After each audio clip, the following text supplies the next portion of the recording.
From the time you get the asbestos exposure to the time you develop mesothelioma, it can be as quick as 15 years, but more typically it's 25, 30, even 45 years later that you get the cancer.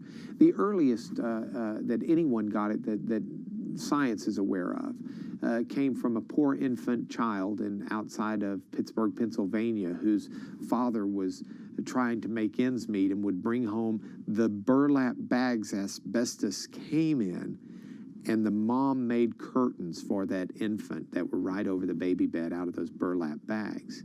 And that baby inhaled the asbestos, and that baby got mesothelioma just in the early teenage years. So it can be fairly rapid. There are a lot of jobs that give heavy asbestos exposure, especially in the industrial areas. A lot of the jobs we see involve homemaking as well, construction of homes, dealing with drywall, dealing with roofing tiles, dealing with floor tiles, dealing with plumbers. We see electricians get a lot of exposure because asbestos was put into cabling and wires. The typical trades that show it are people who worked around insulation, because many insulation products had it. And please understand, you get the exposure not simply because you're working with the insulation.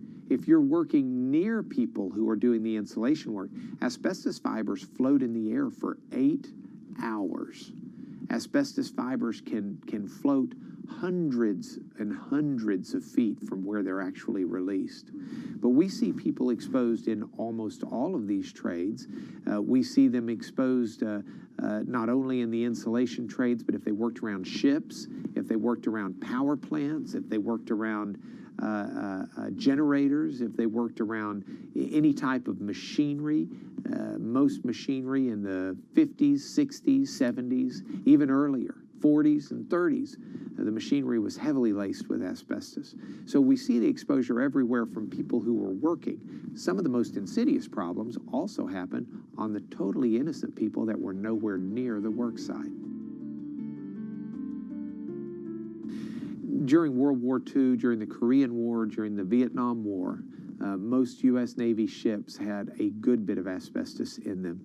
It was in the insulation, it was in some of the power plants, it was in some of the gaskets, it was in a number of different places. And so folks who were exposed to the disease or to the asbestos during their military time frequently come up with the disease mesothelioma 20, 30, 40 years later. And it doesn't matter that you were only exposed for a year or a month or a week. There is good scientific data that indicates you can be exposed for a day and get mesothelioma, and it's there.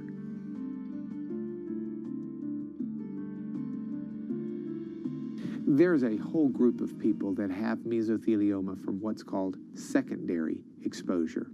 It's called that because the primary person to get it may have been a man, it may have been a woman, but generally a man who's working in industrial areas who brings the asbestos home on their clothing. And those with secondary exposure are most typically either the women who would be at home and would shake the dust out of those clothes before they did the laundry, or it would be the children. We've had some tragic cases where we've helped and tried cases for adults now. One woman in particular in her 40s, a college professor at an Ivy League school, who got her mesothelioma because her daddy did drywall on homes when she was an infant. And he would come home, and as a 2-year-old girl is prone to do many times, she'd run to her dad when he came home, "Daddy's home," and jump in his arms and bury her head in his shoulder and hug him.